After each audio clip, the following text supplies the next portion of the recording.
Good morning, Teacher Robert. Good morning, classmates. This is our report.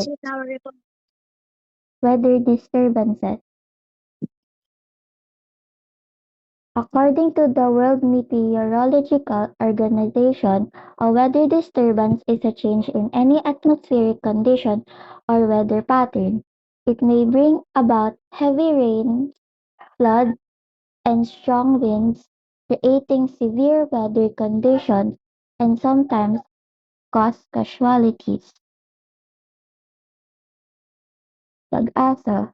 The Philippine Atmospheric Geophysical and Astronomical Services Administration provides weather forecasts, warnings, and other services to help protect people and property from natural disasters. Types of weather disturbances. Tropical cyclones, tornadoes, and thunderstorms are some of the types of weather disturbances that affect people in different parts. Tropical cyclone. A tropical cyclone is rapidly rotating storm characterized by a low pressure area, strong winds, and organized thunderstorms, which produce heavy rain. A hurricane is large rotating storm that forms in the tropics. When a hurricane occurs in the South Pacific Ocean and in the Indian Ocean or in the southern hemisphere, it is called a cyclone. In the Philippines and other areas in the Northwest Pacific Ocean, it is known as typhoon.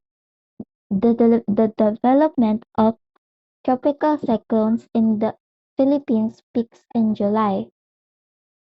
The Saffir-Simpson hurricane wind scale categorizes the potential damage a hurricane can cause based on its sustained wind speed. Thunderstorm.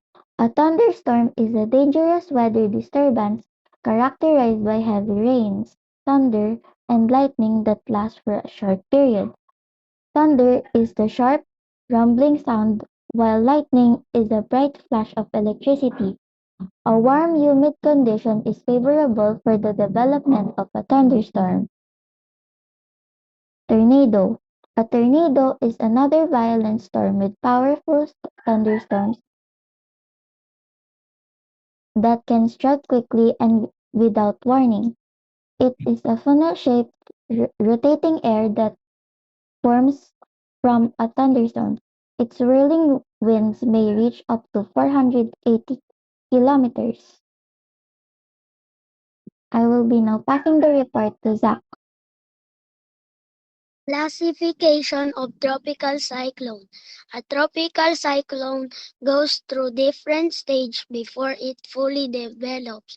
As a weathering disturbance, the first stage in the development of a tropical cyclone involves a rapidly rotating mass of thunderstorm. Around the low pressure area, the intensity of tropical cyclone varies to Pagasa classifies them based on their degree of intensity. Tropical depression. When the tropical disturbance becomes stronger and the wind begins to spiral toward the center of low pressure area, it creates moisture that forms the so-called eye, developing into a tropical depression. A tropical depression is composed of a group of thunderstorms with a maximum sustained wind that is less than 62 kilometers per hour kph or less than 34 nautical miles per hour knots.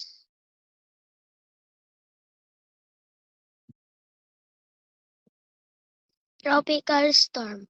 A tropical storm is composed of organized system of strong thunderstorms with an intense localization of winds near the center, and of rainfall forming into distinct bands. It had the ability to become an even greater threat when it managed to sustain a maximum wind speed of 62 to 88 kph, or 34 to 47 knots.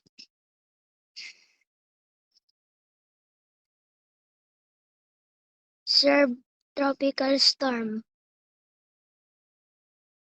A tropical storm becomes a subtropical storm when its winds reach a maximum speed of 89 to 117 kph, or 48 to 63 knots. Now I will pass this report to Nigel. Typhoon. A tropical storm becomes a typhoon when the air movements form around the eye of the low pressure area and reach a wind speed of 118 to 184 kilometers per hour, or 64 to 99 knots. A typhoon is characterized by huge waves, harsh winds, tremendous rainfall, and subsequent flooding. Super typhoon. A tropical cyclone with the maximum wind speed exceeding 185 kilometers per hour, or more than 100 knots is classified as a super typhoon. Formation of a typhoon. Warm ocean water heats the air, causing evaporation and creating a spinning low pressure system. As the warm air rises, more air rushes in, strengthening winds and forming thunderstorms. The system strengthens over the ocean but weakens when it reaches land or colder water. Thank you.